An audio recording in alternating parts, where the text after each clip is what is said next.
voy a compartir con ustedes un breve análisis y recorrido más estructural de nuestro país en este último tiempo. En la editorial de hoy me propuse lo siguiente.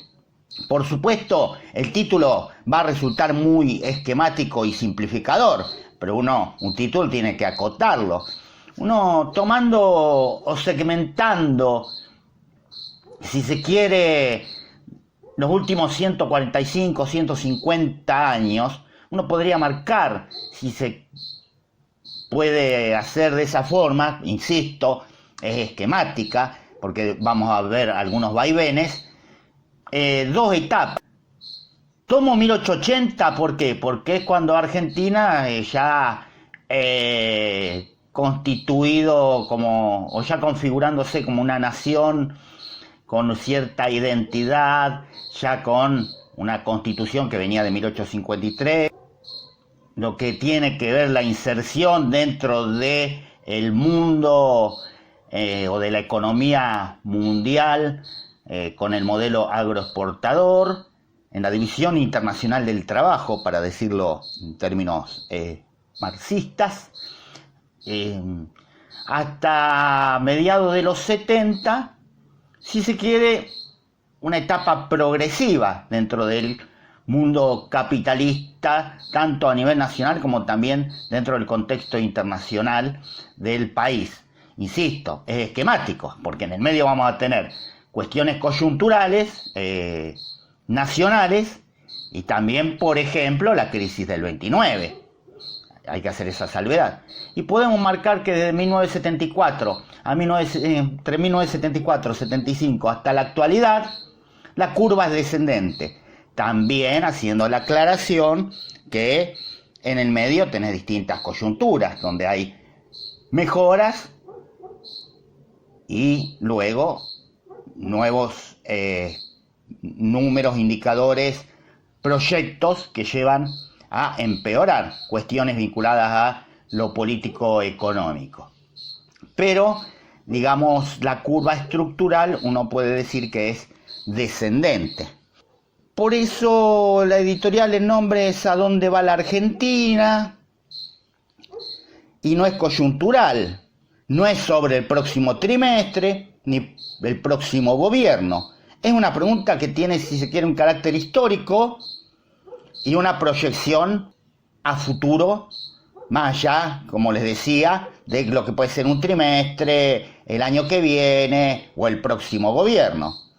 Si uno observa la evolución económica y productiva del país desde 1880 hasta mediados de los 70, aparece una curva ascendente, obviamente con crisis en el medio, pero una tendencia estructural de crecimiento, integración social y expansión productiva. Tuvimos también oleadas inmigratorias en el propio periodo que señalo de inicio, como también en el transcurso y final de la Primera Guerra Mundial. Tuvimos también, y lo vamos a ir repasando, el éxodo desde lo rural a lo urbano. Y también podemos marcar otro punto, desde mediados de los 70 hasta hoy, que lo que se ve es un estancamiento, volatilidad crónica y deterioro persistente, también con la misma salvedad. Momentos donde se incrementan las fuentes de empleo, en donde mejoran las condiciones generales, y otros que no. Entre 1880 y 1930, Argentina fue una de las economías más dinámicas del mundo, obviamente basada en el modelo agroexportador. Carnes, cereales que insertan al país en el comercio internacional. La gran potencia es un mito liberal, o si se quiere, libertario. Que Argentina en aquellos momentos fue una de las grandes potencias mundiales. No, pero estaba en una dinámica, como decía yo, ascendente y justamente dinámica, valga la redundancia. Por ejemplo, hacia 1903 el PBI per cápita argentino sí era uno de los más altos del planeta, pero recordemos ya un mundo que empezaba a mostrar signos de una fuerte industrialización. Hablamos de las potencias. Argentina insertó en el modelo agroexportador, y lo que tenía que ver con, si se quiere, más industrializado, si se quiere, transformado, es decir, no ser solamente carne y cereales, sino ya algo más elaborado, estaba en manos extranjeras, principalmente británicas por aquellos años, como también la infraestructura. En algunos indicadores comparativos, Argentina figuraba entre los 10 países del mundo en ingreso por habitante. Era un modelo primario y dependiente, pero en expansión.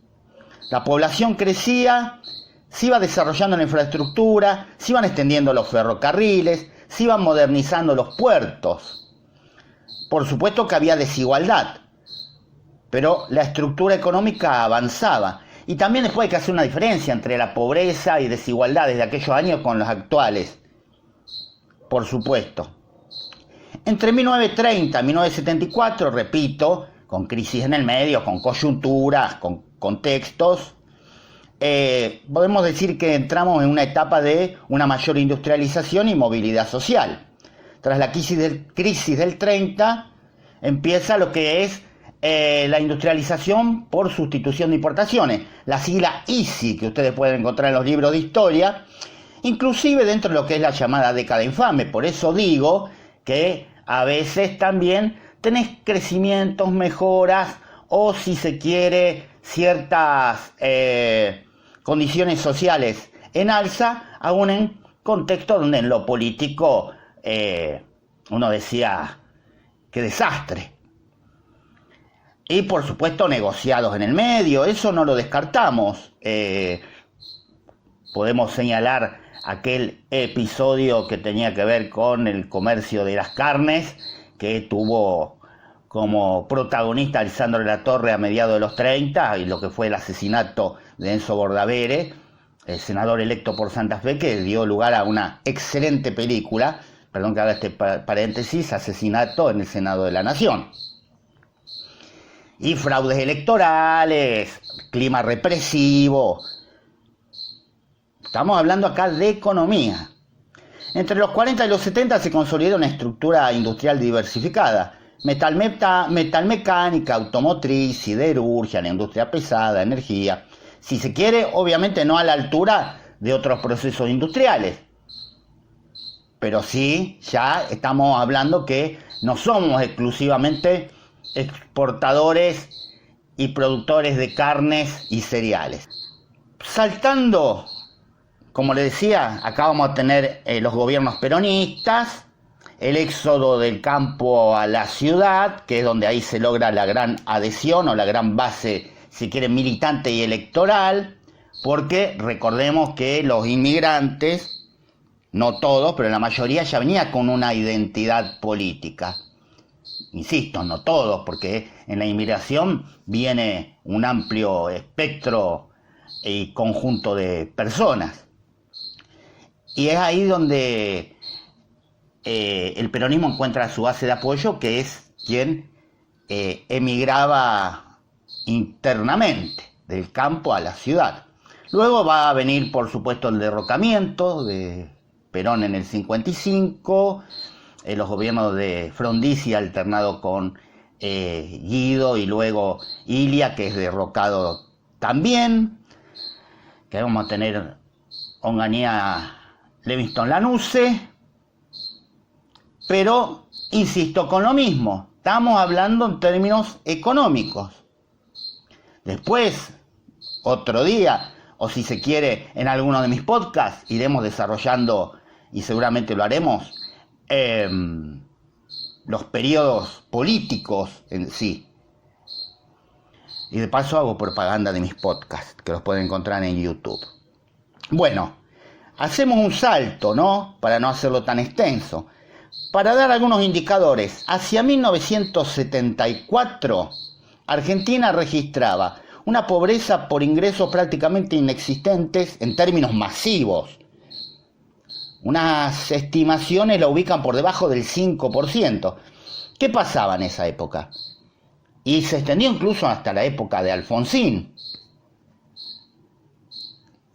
Es decir, dictadura en el medio y años de alfonsinismo, luego, por supuesto, vino la hiper y después el proceso de privatizaciones, me voy adelantando, pero digo, tener trabajo, primero que eran, por lo general eran empleos formales, pero ya el hecho de tener trabajo te colocaba en la clase media,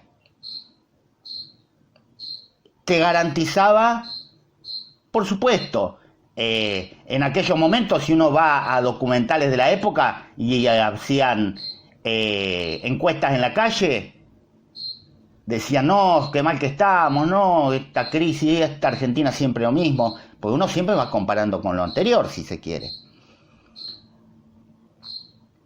Uno encontraba quejas, a ver, no es que la gente no se quejaba, aparte veníamos de una democracia que nunca se consolidaba. Parece increíble, y uno se lo cuenta a alguien de 20 años, en aquellos momentos los gobiernos electos duraban promedio 2 años y medio, 3, cuando aparte eran de 6 años. Hoy estamos hablando ya de que se van a cumplir 50 años del golpe militar. Suena increíble y entramos ya en, como ando para las matemáticas, 43 años de democracia. Con todo lo que podemos decir en el medio, obviamente, pero digo, antes entraba un gobierno, a los 2 años y medio, 3, era derrocado. Pero vuelvo a los números. Una pobreza por debajo del 5%, desocupación entre el 2 y el 3%, y alta participación del salario, alrededor del 45-50% en el ingreso nacional, y una amplia clase media. En la Argentina, en aquella época, y no era autopercepción, eran los números fríos, alrededor del 90% de la población era clase media. Hoy, lejísimo estamos de eso. ¿Había inflación? Sí. Tensiones políticas, bueno, enormes, como decía, es para otro capítulo, para otras editoriales. Pero la estructura productiva era robusta y el mercado interno dinámico.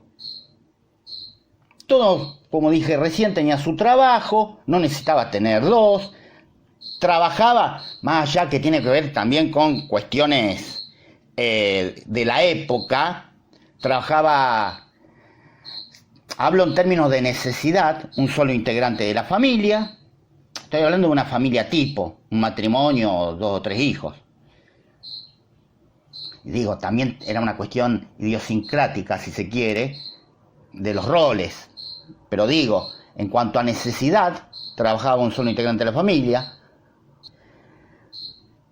Es decir, era un país con conflictos, pero con movilidad social. El quiebre estructural lo podemos situar en el 1975, es decir, pocos meses antes del golpe militar, con lo que fue el Rodrigazo, donde la economía empieza a resquebrajarse. Celestino Rodrigo, ministro de Economía de Isabel Perón. Y con la dictadura, en este caso dejemos de lado todo lo demás, como decía, la represión, la desaparición, la violación sistemática de los derechos humanos, estamos hablando acá de economía, apertura financiera, desindustrialización progresiva, empiezan a cerrar las fábricas, endeudamiento externo que se va elevando, la primacía del sector financiero sobre el productivo, esto de la especulación financiera, bueno, la apertura de importaciones, que tenía que ver con justamente competir con lo nacional, que termina destruyendo la industria, aquella famosa publicidad del hombre al que se le acercan las sillas con el cartelito de distintos países, y películas que uno dice, ya la vimos, crisis recurrentes a partir de ahora, 1982, 1989, 2001, 2018, 2020, y vamos por más, señores. Crisis de endeudamiento default, inflación crónica, pérdida del peso industrial en el PBI. No se trata de una crisis puntual, es una tendencia sostenida de pérdidas, insisto, con mejoras coyunturales, por supuesto, uno no la va a negar. Por ejemplo, después del 2001. El PIB per cápita prácticamente no mostró crecimiento estructural consistente, hablamos entre 1975 hasta 2023/24, sí hubo recuperaciones, pero en una curva ascendente sostenida, como en el periodo anterior que habíamos analizado.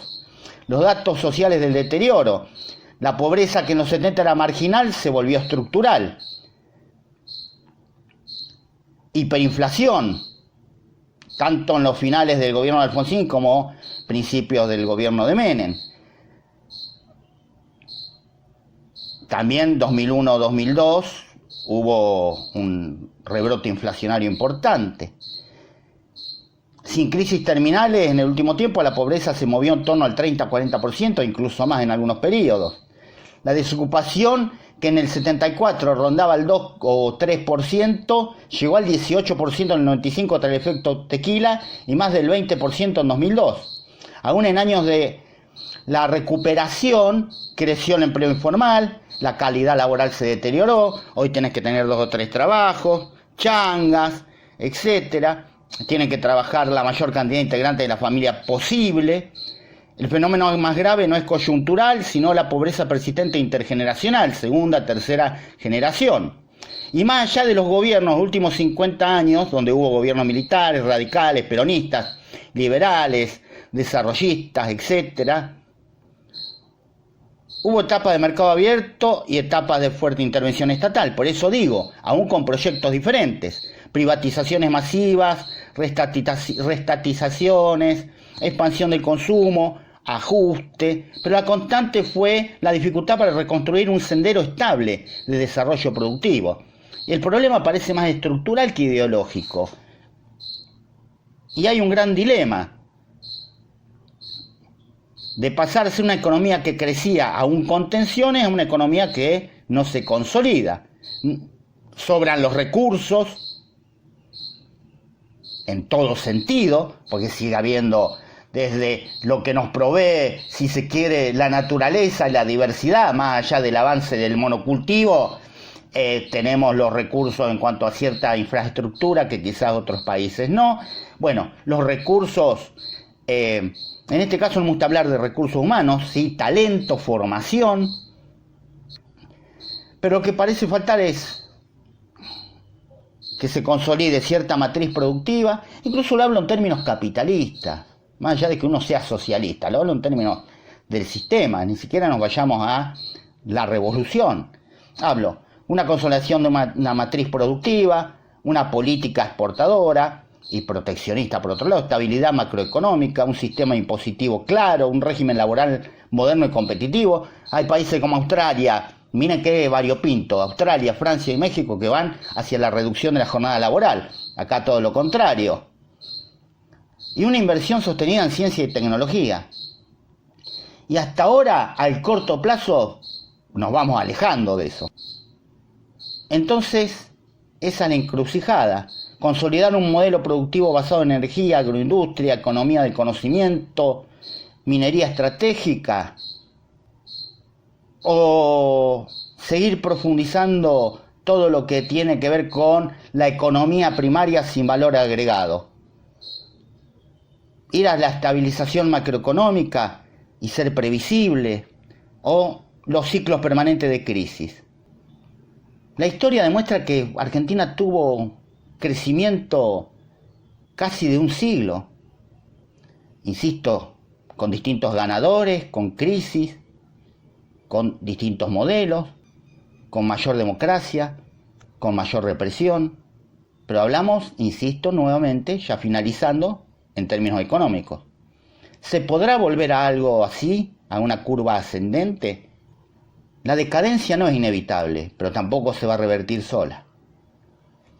Y el tiempo va pasando, y las generaciones de pobres, de desocupados, siguen creciendo. Veremos. Por ahora, a corto plazo, uno es pesimista. Perdón que cierre así, pero a los hechos me remito.